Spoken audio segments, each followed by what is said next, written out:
merci d'être là présidente directrice générale bu H2E Training ngeen di lancer seen première édition pour former ay maçons événement bi tey lay am tey jii ndax mën nga ñu expliquer lan moo tax ngeen bëgg a former ay maçons ci construction en terre. salaamaaleykum Pape Cheikh balaa may tàmbali may ma nuyu sama jigéen ñu rafet yi di commencer sama turandoo Marianne. ñaataam Bessel elles sont super gentilles. ak sama turandoo madame Tall aussi. ci yow la waroon njëkkee. kenn mënu koo fàtte waaw mais Marianne avant madame Tall quand même. di nuyu oustaz di leen nuyu yéen ñëpp vraiment. di nuyu Mado aussi. Mado je te fais un gros coucou. vraiment. donc kontaan naa teew tey ci seen émission Yeewu Leen bi nga xam ne c'est vraiment suivi par beaucoup de téléspectateurs. Merci. donc je suis ingénieur en génie civil. Et donc H2E c'est on veut construire autrement c'est-à-dire dañoo bëgg a promouvoir l'expertise locale. léegi nii madame Tall mu ngi waxu utilisation du sable c'est-à-dire du sable marin et du sable de dune dans la construction donc ñun dañoo ñëw aussi pour apporter une technologie nouvelle. On veut construire des maisons en terre c'est-à-dire en BTC avec de l'argile, de la latérite suivant ay technologie nouvelle. donc loolu la. donc parce que lu tax parce que construction boobu moom moo gën a adapté par rapport ak suñu climat. construction boobu tamit moom moo gën a adapté par rapport à suñu économie. donc loolu moo tax ñu favoriser tey pour def suñu première édition formation pour que maçon sénégalais yi surtout ñu xaw a seen xel xaw màcc ci loolu. donc formation bi tey la cérémonie d'ouverture bi au WARC West African Research la. ñoom benn la suñuy partenaire parce que ñoo ñuy suivre depuis 2014.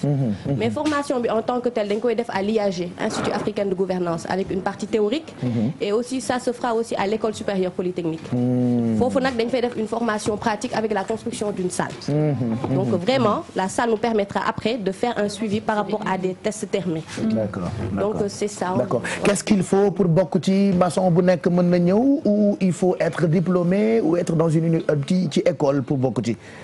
donc très bonne question donc jàll nañ phase boobu phase sélection boobu parce que defoon nañ benn propagande dans nos pages et dans les réseaux sociaux pour que képp koo xam ne am nga niveau minimum de BFM soo xoolee carte bi ma la jox y a les critères de sélection. il faut juste un niveau minimum de BFM ak tamit nga am quelque expertise dans la construction en général. parce que suñuy def suñu formation pratique boobu mënuñu jël kenn koo xam ne xamul dara ci bâtiment. parce que comme il faut construire une salle il faut que ñu am certaines notions dans la construction en général. maintenant nag on va leur apprendre les techniques nouvelles les appareillages ak tamit étude de sol yooyu yëpp tamit dañ leen koy jàngal voilà c'est très important. c'est très important donc programme bi tey lay tàmbali à partir de 16h et le 6 ba le 16 août dina am ay formation théorique paraît-il am na ay formation pratique yu ngeen di amal entre le 17 ak le 15 septembre donc inscription yi jeex na li ci des rek mooy tàmbali liggéey bi pour former maçon yooyu c'est ça. voilà c'est ça pour former maçon yooyu donc on va commencer petit. d'abord dañuy def focus sur 10 candidats. Après on verra suivant les prochaines éditions. super bon ben intéressant lan ngay xelal ñiy tabax comme yow sa xam-xam màcc na ci madame Tall ci choix wu suuf yeeg terrain yi.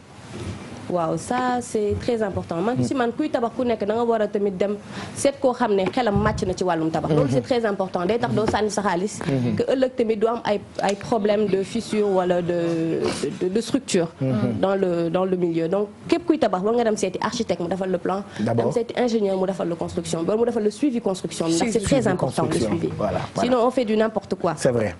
te wóorul après da ngay mel ni comme si da nga sànni sa xaalis jëy na ba loo ci sànni pour lu may wax nii damay wax par exemple émission bu passé bi ñu def dama fekk benn kenn kuy def ay briques ma laaj ko ma ne ko yow sa briques yi naka ngay defee dosage beeg yooyu noonu brique de 20 brique de 15 mu ne damay sotti rek. dëgg la dama koy calcul mental. alors que booy def brique dafa war a am ay lu nekk dafa dosage la. fu nekk fi nga koy teg voilà te loolu noonu ñii seen xel màcc ci wàllum génie civil ñëw seen xel màcc ci wàllum bureau d'études yooyu ñoom ñoo lay jox calcul yi ne la am lii nga war a def dosage mais yow koo xamante ne mu ne la calcul mental lay jàpp pour mën a def ay briques. après da nga ciy gis tamit ay maçon yu ci yàgg à un point boo xamante ne defuñu école de formation xamuñu normes et pourtant dañuy régler lépp aussi ndax yàgg ji peut-être. oui c'est vrai mais aussi xam nga léegi mais c'est toujours bien de waxtaan ak spécialistes yi fi jamono toll quoi. xam nga keroog yow yaa ngi woon Amsterdam.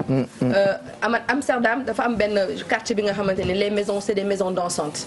kër yoo xamante ni dañoo xaw a penché kër yooyu lan moo ko indi 17e siècle lañ ko tabax mais xam foofu suuf si dafa xaw a day bouger mais suuf si bouger na mais terewul kër yi daanu loolu ndax kër yee weng voilà mais dafa mel ni tey tamit boo demee Casamance xam nga suufu ban bi la ñuy tabax ay étage te dafay yàgg du daanu du def dara te day rafet.